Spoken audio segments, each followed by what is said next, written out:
사랑하는 성도 여러분, 반갑습니다. 오늘은 어린이 주일입니다. 다시 한번 인사할까요? 마음 많은 어린아이입니다.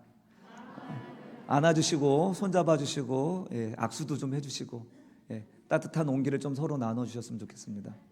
예, 가족끼리 이러면 안 된다, 이런 표정을 짓고 있는데, 가족끼리 더 그러셔야 됩니다. 그래도 안 잡네요, 절대로. 부부끼리 이러면 안 된다고 막 그래요. 예.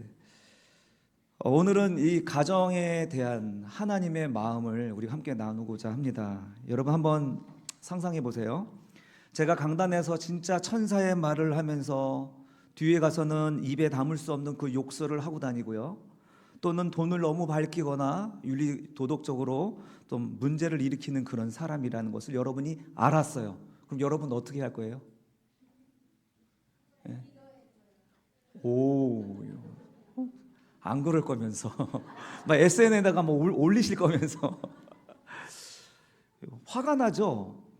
분노가 날 거예요. 저마다 그 자기의 방식으로 이거를 비판하고 무섭게 불같이 화를 내면서 그 정직하지 못함에 대해서 아마 말을 하실 겁니다. 당연하죠. 예.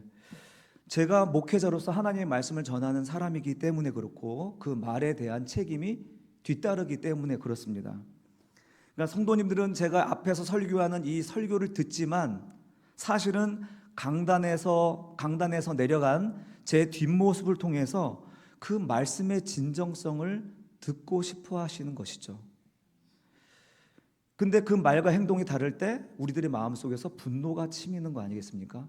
그 책임감이 그만큼 그 말에 대한 책임이 부여되기 때문에 그렇습니다. 그런데 이 책임이 가정 안에서는 왜 작동하지 않을까요? 부모가 자녀에게 대하여서 이 신앙에 대한 책임이 분명히 있거든요. 그런데 이 책임을 지지 않습니다. 우리의 가정의 이야기는 다른 사람들은 몰라요. 그러나 분명한 것은 누구는 압니까? 자녀는 아는 거예요. 우리 자녀가 우리 부모의 모습을 알거든요. 오늘날 한국 교회의 이 신앙이 무너지고 다음 세대로 갈수록 복음이 전달되지 않는 진짜 이유는 뭐냐면 목회자들의 타락이 아닙니다. 세상의 핍박도 아닙니다. 바로 가정 안에서 일어난 일, 신앙 교육의 외주화라는 것입니다. 외주화가 뭐죠? 아웃소싱이라고 불리죠. 우리의 필요한 모든 공정을 이 안에서 하지 않고 바깥에 외주를 주는 거예요. 그런 것처럼 신앙의 교육을 바깥에 외주하는 거예요. 전문기관에게, 전문가들에게 이것을 맡기는 거죠. 그렇게 수학은 일타 강사들에게 맡기고 피아노는 전공인들에게 맡기듯이 우리의 영혼을 교회 전도사님에게, 교회 전문기관에게 맡겨버리고 잘 되겠지 하면서 방관하는 것입니다.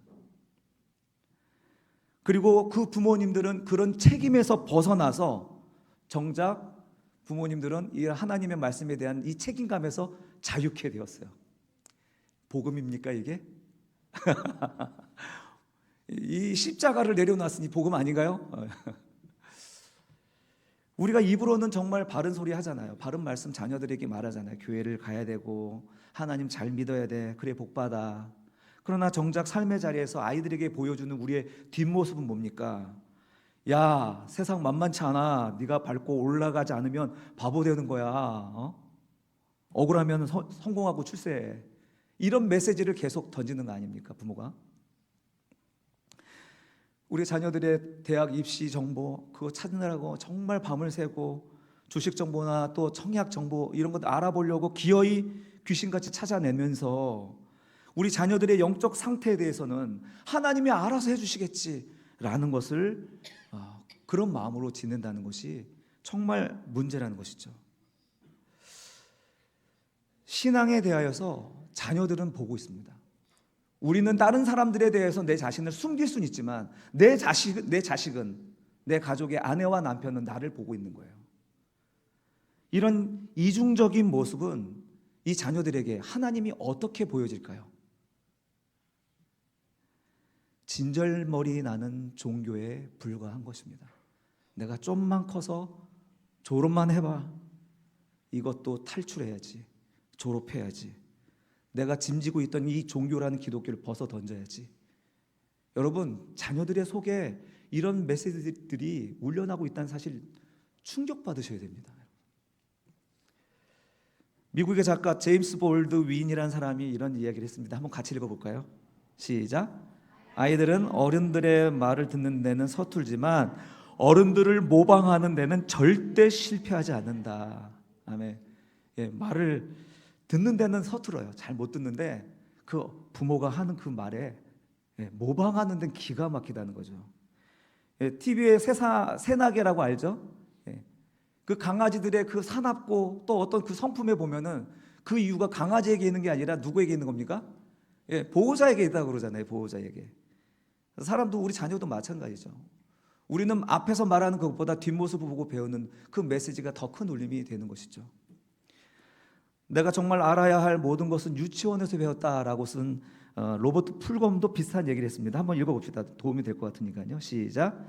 아이들이 당신의 말을 듣지 않는 것을 걱정하지 말고 그들이 항상 당신을 지켜보고 있다는 것을 걱정하라. 예. 그거는 이제 그 사람이 쓴 책을 말하는 거고요. 예. 내 말을 듣지 않는다. 얘 말을 왜 내 말 안 들어줄까가 아니라요. 그 아이들이 지금 우리의 삶의 태도와 방식을 지켜보고 있다는 것을 걱정하라는 거예요. 여러분, 우리의 전도가 막히고 선교가 막히고 오늘 한국 교회가 점점 미자립이 아니라 미전도 종족이 되어져 가는 5% 미만의 청소년들이 되어진 이유는 다른 데 있는 것이 아니라 가정에 있었다는 것입니다. 가정 안에서 마땅히 져야 할 책임을 지지 않고 살아왔기 때문이라는 것이죠. 오늘 본문 신명기 6장 4절에서 9절의 말씀은 유대인들이, 이스라엘 백성들이 가장 사랑하는 말씀, 가장 중요한 신앙의 고백이라고 말씀드릴 수 있는 그런 구절입니다. 쉐마라고, 들어라. 들으면 순종해야 되는 거죠. 이 말씀을 주신 이유는 뭐냐면 지금 이스라엘 백성들이 광야에서 지내다가 1세대들은 다 죽고 이제 2세대들이 가나안 땅으로 들어가야 되는데, 가나안 땅은 우상 숭배가 만연한 땅입니다. 그런 땅에서 이 하나님 아버지를 잃어버리지 아니하고 믿음을 지키기 위해서 하나님이 제시한 솔루션이 신명기 6장 4절에서 9절의 말씀인 것입니다. 하나님의 솔루션이에요. 세상 속에서 그 믿음을 잃어버리지 않는 방법으로, 그 믿음을 영원토록 지속할 수 있는 방법으로 제시된 말씀이 신명기의 말씀인 거예요. 그 말씀의 내용이 뭡니까? 국가나 조직이나 군사력에 의지하는 것이 아니라, 오늘 여러분 읽었던 말씀의 내용을 보시면 아시겠지만 부모가 자녀의 일상 속에 하나님의 말씀을 가르치는 것에서 솔루션을 제공해 주시는 거예요. 해법이 거기 있다는 거예요. 그 가난한 타락한 세상 속에서 하나님의 백성으로 살아남는 그 유일한 방법을 이 쉐마, 이 말씀 속에 담아주신 것입니다. 여러분, 이 가정이야말로 하나님의 통치가 강력하게 임하는 거룩한 성소되는 줄로 믿습니다. 오늘 말씀을 통해서요, 우리의 가정이 하나님이 어떻게 보고 계시는지, 그리고 가정을 하나님의 성교의 중심으로 이렇게 삼아 주셨는지를 한번 살펴보면서 우리의 가정을 새롭게 해 나갔으면 좋겠습니다. 자, 먼저 첫 번째 같이 읽어보겠습니다. 시작. 하나님은 아멘. 사랑하는 성도 여러분, 하나님의 선교는 어디서 출발하냐? 우리가 비행기 타고 저 멀리 아프리카 지역으로 가는 그런 것에서 시작되는 게 아니라 하나님의 선교는 가정에서 시작된다는 거예요. 가정에서. 확실한 영적 기초가 가정에 있다라고 이야기하는 것입니다. 여러분, 하나님의 선교는 언제 시작됐냐? 태초에 하나님이 천지를 창조하셨느니라. 여기서 시작되는 거예요. 여기서 하나님의 형상을 만들고 이 하나님의 사람들을 하나님의 사람답게 만드시기 위해서 하나님의 선교는 천지 창조를 통해서 시작했습니다. 그런데 시작은 어떻게 천지를 창조를 통해서 시작했지만 아담의 가정이 그 이야기의 중심이었습니다. 인류가 타락하고 홍수로 세상이 심판될 때에도 하나님은 노아의 가정을 통해서 오늘 우리들에게 말을 거는 것이죠. 또 우상 숭배가 가득한 세상을 구원하시기 위해서 황제나 영웅들을 불러주신 것이 아니라 그냥 평범한 가장인 아브라함을 불러주신 것입니다. 이삭과 야곱이라는 가정을 불러서 민족을 세우고 그들과 언약을 맺으시는 이야기가 창세기의 이야기 아닙니까? 성경이 보여주는 선교의 핵심 메시지는 명확합니다. 한번 자막을 보고 같이 따라해 볼까요? 시작. 수직적 보전 후에 수평적 확장. 할렐루야. 수직적인 이것이 보전이 되어야 수평적인 확장이 일어난다는 거예요. 우리 하나님께서 예수 그리스도를 십자가 위에 달리게 하신 것은 정말 탁월한 지혜인 것 같아요. 십자가의 모양이 어떻게 생겼습니까? 이게 십자가의 모양으로 되어 있잖아요. 하나님과 사람 사이에 그 예수 그리스도가 중보자로 되어서 우리의 관계가 회복됨으로 말미암아 수평적인 확장이 일어나는 거예요. 이 십자가를 보면 그걸 생각해야 되는 거죠. 우리의 수직적인 관계가 지금 회복되어 있습니까? 교회에 오면 가정들이 회복되고 있습니까? 적어도 한 10년, 20년 전에는 교회에 오면 가정이 회복됐던 것 같아요. 그리고 건전하고 건강한 가정은 교회 사람들이었던 것 같아요. 근데 오늘날은 안 그래요. 가정들마다 정말 열심히 교회는 부흥한다고 하는데 깨어진 가정들이 너무 많은 거예요. 뭐가 문제일까요? 이 수직적인 문제가 확고하게 보존되지 않았기 때문이 아닙니까? 오늘 신명기에서 주신 이 말씀대로 살아가지 않기 때문이 아닙니까? 여러분, 우리가 땅끝까지 나가는 세계 선교는요, 이 계대 전교, 자녀들에게 복음을 전수하는 일이 없이는 아무 의미가 없는 일인 것입니다. 이것은 기둥 없이 그냥 지붕부터 세우겠다는 어리석은 정신 나간 짓이라는 것이죠. 창세기 1장 28절 보면 창조하시고 인간에게 이렇게 명령하시죠. 하나님이 그들에게 복을 주시며 하나님이 그들에게 이르시되 생육하고 번성하여 땅에 충만하라. 예, 가정의 축복이 먼저였습니다. 이 가정의 축복이 먼저예요. 그리고 나서 땅을 정복하라. 바다의 물고기와 하늘의 새와 땅에 움직이는 모든 생물을 다스리라. 예. 물이 위에서 아래로 떨어지듯이 봄, 여름, 가을, 겨울 이런 원리가 있듯이 우리가 가정을 세우고 세상에 나가 복음을 증거하는 원리도 바로 이와 같다는 거예요. 우리의 가정에 이어지는 계대의 선교를 통해서 수평으로 확장되는 거지, 이거 없이 수평으로 확장될 수는 없다라는 것을 말씀드린 거죠. 창세기 12장 3절 같이 읽어볼까요? 시작. 너를 축복하는 자에게는 내가 복을 내리고 너를 저주하는 자에게는 내가 저주하리니 땅의 모든 족속이 너로 말미암아 복을 얻을 것이라 하신지라. 아멘. 예, 땅의 모든 족속이 너를 통해서 복을 받을 거야. 너를 통해서 하늘의 별과 같이 또 땅의 모래같이 자손을 줄 거야. 이렇게 놀라운 위대한 비전을 주셨죠. 와, 대단한 위대한 선교 비전, 세계 선교에 대한 비전을 주셨는데 여러분 어떻습니까? 아브라함의 삶을 보니까 100세에 기껏 그 아들 이삭 하나 주신 것으로 끝났어요. 그런데 여기서 주는 메시지가 뭐죠? 그 놀라운 세계 비전과 하나님이 세상을 향한 놀라운 비전이 이 이삭 하나 잘 세우는 데 있다라는 사실입니다. 이 세계 비전이 어디에 있어요? 이삭에게 있는 거예요. 이삭을 잘 하나님의 사람으로 만들면 되는 거예요. 이게 바로 기둥인 것입니다. 이 가정의 기둥인 거예요. 이삭이 그 언약 전체를 떠받치는 기둥이 된 것입니다. 대나무가 자라는 것 여러분 잘 아시죠? 수년간 땅 밑에서 에너지를 축적했다가 마침내 에너지가 충만해지면 어떻게 돼요? 순식간에 몇 주 만에 그냥 하늘로, 하늘 끝을 향하여 올라가지 않습니까?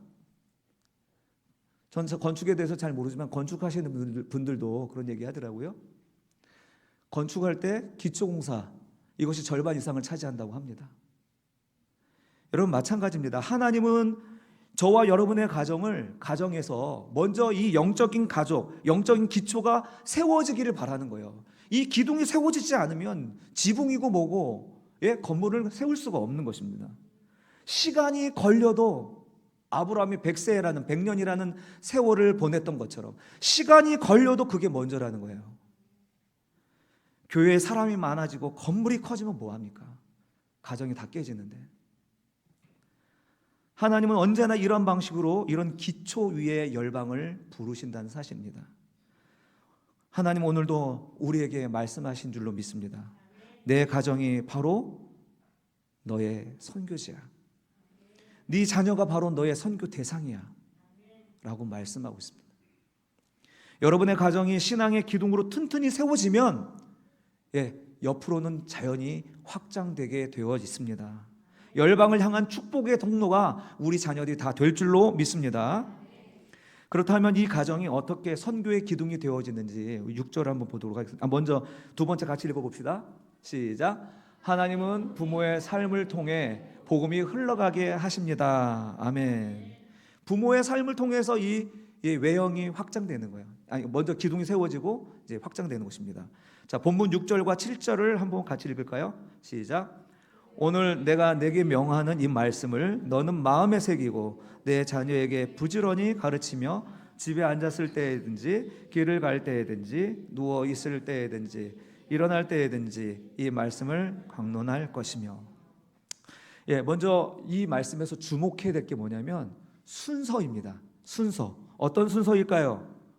어떤 순서일까요? 7절 상반절에 자녀에게 가르치기 전에 누가 먼저 마음에 새겨야 돼요? 오늘 내가 내게 명하는 이 말씀을 너가 먼저 마음에 새겨져야 돼. 부모인 우리가 먼저 마음에 새기고 그 다음에요.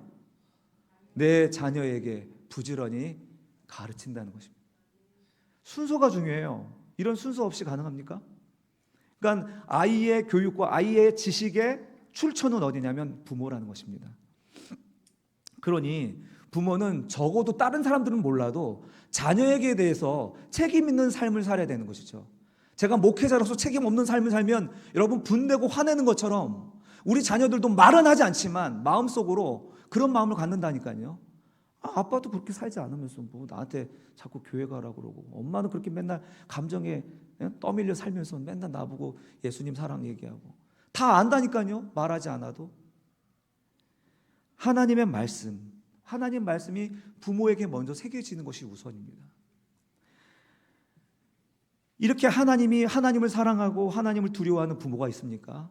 그 부모는 이 아이들에게 하나님을 보여주는 강력한 액티비티 교재가 되는 것입니다. 그러므로 이제 신앙의 교육, 이 신앙 교육을 이런 외주화를 이제 멈췄으면 좋겠습니다. 교회는 교회대로 존재해야겠죠. 목회자는 목회대로 존재해야겠지만 그것에 솔루션이 있는 것이 아니라 가정에 있다는 것입니다. 교회는 학원이 아닙니다. 교회는 학원이 아닙니다. 여기서 다 해결할 수가 없습니다. 물리적으로도 마찬가지죠. 일주일의 시간을 계산하면 168시간이더라고요. 이 아이들이 교회 와서 1시간 여기서 예배 드린다고 167시간 보내는 세상에 그 흐름과 풍파를 어떻게 감당할 수가 있겠습니까? 어떻게 이길 수가 있겠습니까? 이런 세속적 환경을 아이들이 어떻게 이겨낼 수가 있겠습니까? 아무리 교회에서 예수를 이야기하고 예수의 십자가를 이야기하더라도 나머지 시간 속에서 노 하고 있는데 아이들의 생각이 어떻게 신앙으로 바뀔 수가 있냐 이 말이죠. 학교에 가면은 10명 중 9명, 8명이 불신자들입니다. 하나님을 모르는 친구들입니다. 미디어나 또 유튜브를 열면 온통 인본주의와 물질주의가 쏟아내고 있습니다. 어떻게 아이들을 우리가 신앙으로 이끌어갈 수가 있겠습니까? 그래서 하나님은 이 말씀을 이 교회 교육뿐만 아니라 일상에서 이것을 가르쳐야 된다라고 얘기하는 거예요. 이 이스라엘에 하나님께서 주신 이 놀라운 하나님의 율법, 하나님의 말씀을 어디에서 읽히라고요? 일상에서. 너가 일어날 때든지 누울 때든지 길을 갈 때든지 언제든지 밥을 먹고 차를 타고 갈 때든지 잠자리에 누워 있을 때든지 아침에 일어날 때든지 특별한 장소가 아니라 어떤 매일의 삶 속에서 평범한 자리에서 하나님을 이야기하라는 것입니다. 같이 우리 아이들 신앙교육 한다고 성경책 들고 야 우리 가정 예배 드리자 그러면 애들 다 도망가요. 그렇게 말고 우리의 매일의 삶 속에서 차 타고 갈 때 아이들에게 말을 거는 거죠. 어떤 상황을 볼 때 신앙적으로 이야기를 걸어보는 거죠. 세상은 돈이면 다 된다고 하는데, 야, 우리 그리스도인들은 돈을 어떻게 벌어야 될까? 어떻게 써야 될까? 성공과 출세가 굉장히 중요할 텐데 하나님이 원하시는 성공은 무엇일까? 이런 이야기들을 자꾸 말해보는 거예요. 정답을 전해주는 것이 아니라요, 아이들에게 한번 생각해보자, 보고자 하는 거죠. 이렇게 자녀들과 치열하게 이야기하면서 하나님의 말씀을 제시해주고, 때로는 내가 하나님을 경험한 것, 내가 하나님을 아는 만큼 또 소개해준 거예요. 나는 이렇게 살아보니 이렇더라. 하나님이 이렇게 나는 이렇게 도와준 경험이 있더라. 이러면서 이런 일상에서 자연스럽게 하나님이 전달되는 거지, 이렇게 예배 성경책 딱 펴놓고 다 일로 모여 앉아 하고서 일방적으로 하는 것은 오늘 이 시간이면 충분합니다. 바로 이 자리면 충분해요. 여러분 힘드시죠? 아이들은 죽을 맛입니다. 그런데 그 짓을 집에서 또 하시려고요? 그렇게 하지 말라고요. 그렇게 해서 이제 하나님에 대하여 아이들이 관심을 갖기 시작하면 아이들이 또 질문을 해요. 그러면서 정답을 얘기해 주지 못해도 돼요. 이야기를 나누고 깊이 생각하고, 이야기를 나누면 나눌수록 깊어지거든요. 그러다가 목회자들, 전문 기관에 있는 교회와 목회자들에게 물어보면 되잖아요. 이렇게 어느 정도 수용이 되면 이제 눈에 이것을 기억할 수 있도록 장치들을 마련하는 것이 하나님의 명령입니다. 왜요? 인간은 자꾸 잊어버리거든요. 한번 우리 8절과 9절을 함께 읽겠습니다. 시작. 너는 또 그것을 내 손목에 메어 기호로 삼고 내 미간에 붙여 표로 삼고 또 내 집 문설주와 바깥문에 기록할지니라. 아멘. 예, 내 손목에 메고 미간에 붙인다. 이거는 유대인들이 테필린이라고 하는 것입니다. 그것을 붙이면서 기억하는 거죠. 또 들어가고 나갈 때마다 문에 붙여 있는 이 매주자라고 하는 건데, 거기에는 하나님 말씀 기록한 것들이 담겨 있는 상자가 수도 있고 두루마리처럼 묶여 있는 것일 수도 있습니다. 이건 매주자라고 하는데, 매주자인가요? 왜 하나님께서 이렇게 유난스럽게 이렇게 하십니까? 그래야만 우리 자녀들이 잊어버리지 않고 뇌 속에, 가슴 속에 하나님의 말씀과 복음이 이제 영적인 닻이 되어서, 얼마나 세상이 정말 빠르게 흘러갑니까? 이런 세상의 세파에 휩쓸려 가지 아니하도록 그 중심을 잡아줄 수 있도록 기억하는 장치들을 마련하라고 하는 거죠. 여러분, 아재 개그 하나 할게요. 세상에서 가장 가난한 왕이 누구일까요? 가장 가난한 왕, 임금님입니다. 임금. 어떤 왕일까요? 예, 임금. 무슨 임금? 예, 최저임금입니다. 예, 최저임금. 죄송합니다. 우리가 자녀들에게 하나님의 말씀을 가르치는데 인색하면 우리는 영적으로 자녀들을 이 최저임금보다 못한 빈곤 상태가 되게 만드는 거예요. 여러분이 정말 자녀를 사랑한다면 밥 먹여주고 입혀주고 돈 대주고 학교 발아대다 주고 이런 열심 얼마나 합니까? 이런 열심만큼 영적 부모로서 하나님의 말씀을 계속 가르치고 이야기하고 접근하는 그 일들을 해야 된다는 것입니다. 이것이 자녀를 붙들어주는 정말 능력이 되는 것이죠. 그래서 이 세 번째로 나가겠습니다. 이 모든 부르심, 우리를 이 가운데 우리를 불러주신 목적은 결국은 복음을 증거하는 데 있습니다. 이 복음, 수평적인 확장을 위해서 그렇게 그 가정을 불러주셨다는 것입니다. 세 번째 같이 읽어볼까요? 시작.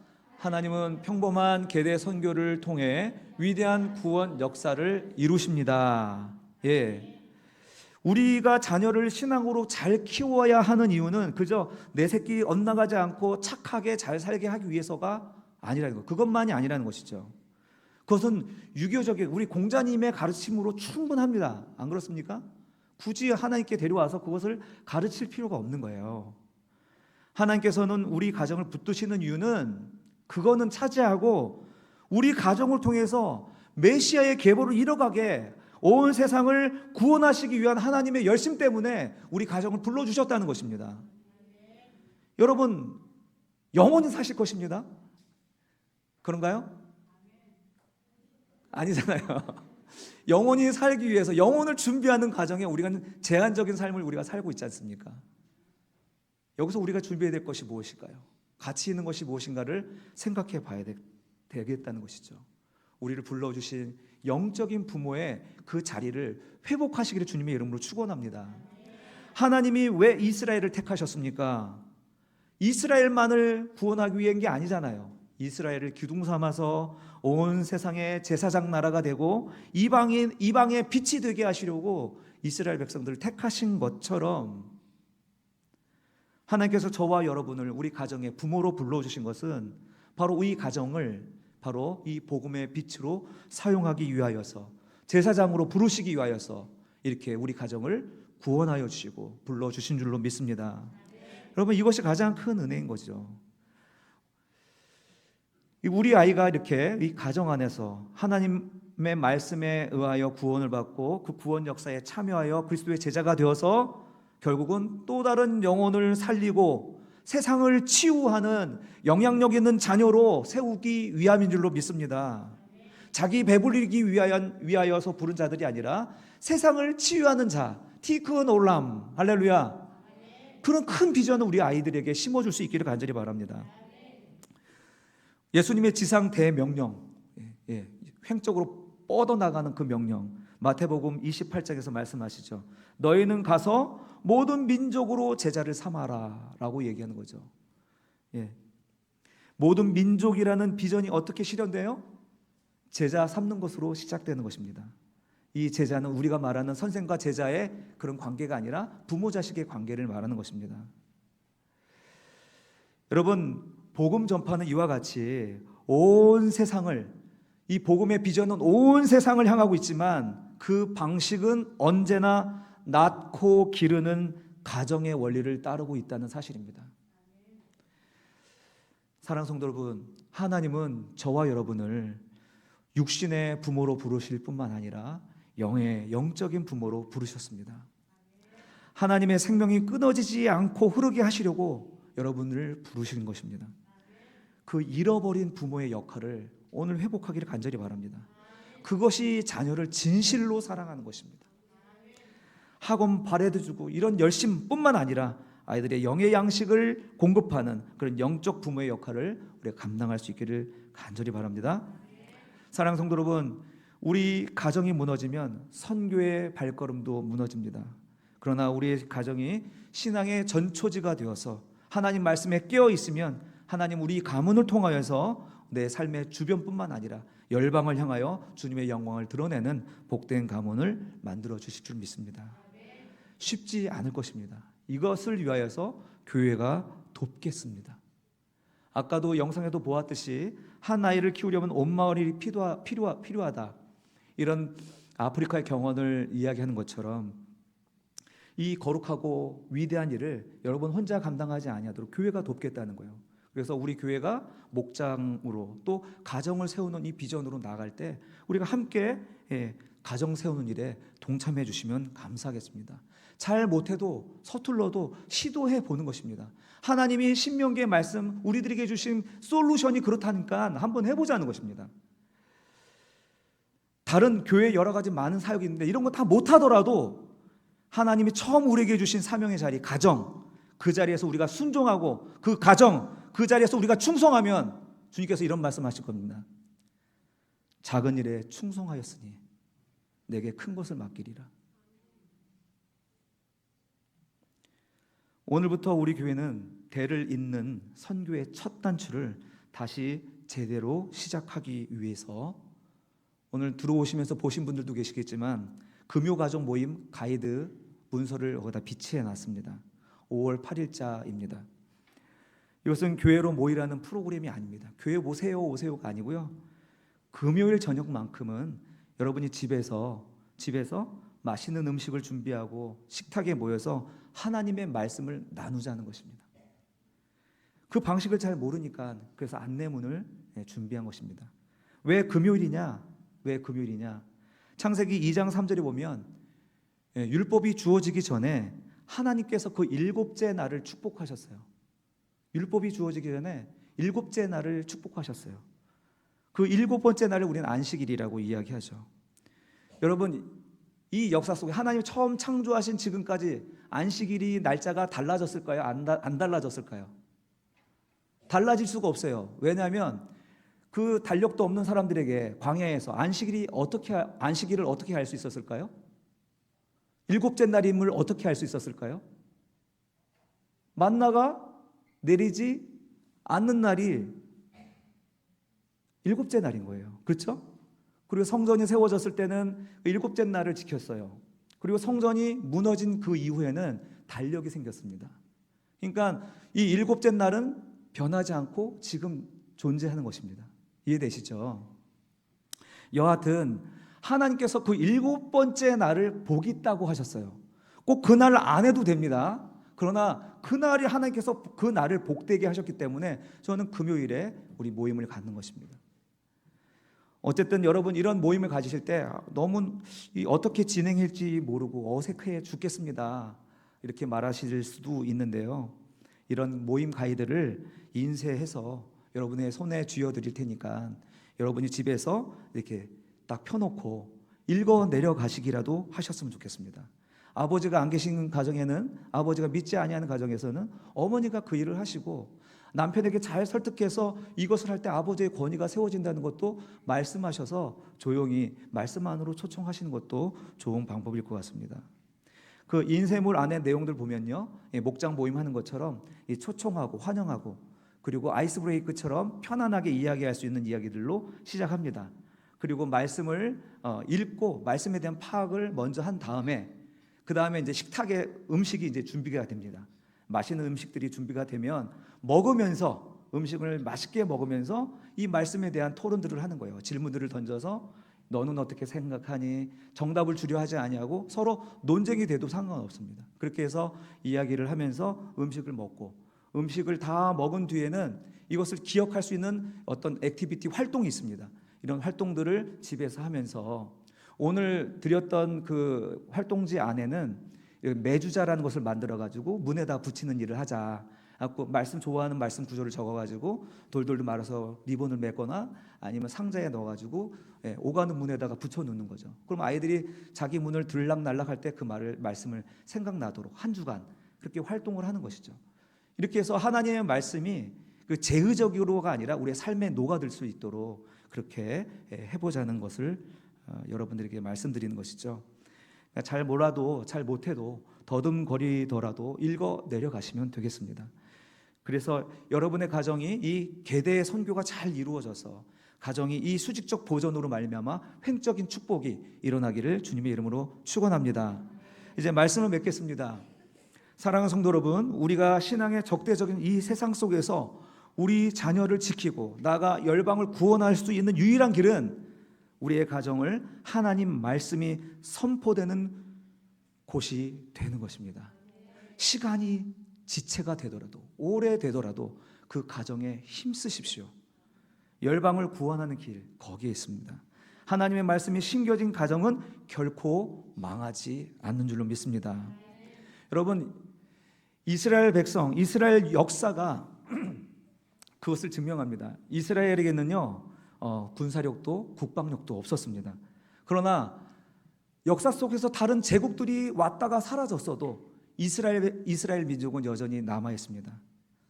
하나님의 말씀을 국가나 기관에 둔 것이 아니라 가정에 두었기 때문에 그렇습니다. 그 가정 하나하나 다 없애기 전에는 하나님 말씀 없앨 수가 없는 거예요. 그래서 AD 70년에 로마 장군 티투스, 여러분 아십니까? AD 70년에 예루살렘 성을 완전히 돌 위에 돌 하나 남지 않은 만큼 다 회파시켜 버렸습니다. 무너뜨려 버렸습니다. 그들의 말씀이 담겨 있고 제사를 드릴 수 있는 성전이 무너져 버렸습니다. 이것은 우연이 아니라는 것이죠.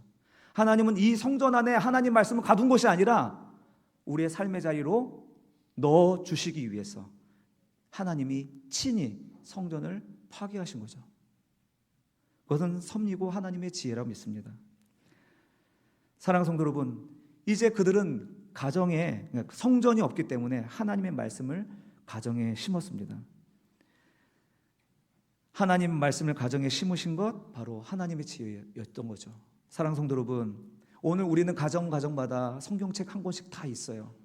그 성경책 한 권이 있는 것이 우리를 지켜주는 것이 아니라 하나님의 말씀이 우리 마음에 새겨지는 것이 우리를 지켜주는 것인 줄로 믿습니다. 그러므로 우리 결단했으면 좋겠습니다. 신앙의 책임을 교회와 사역자에게 떠넘겼던 그런 외주화를 멈추십시오.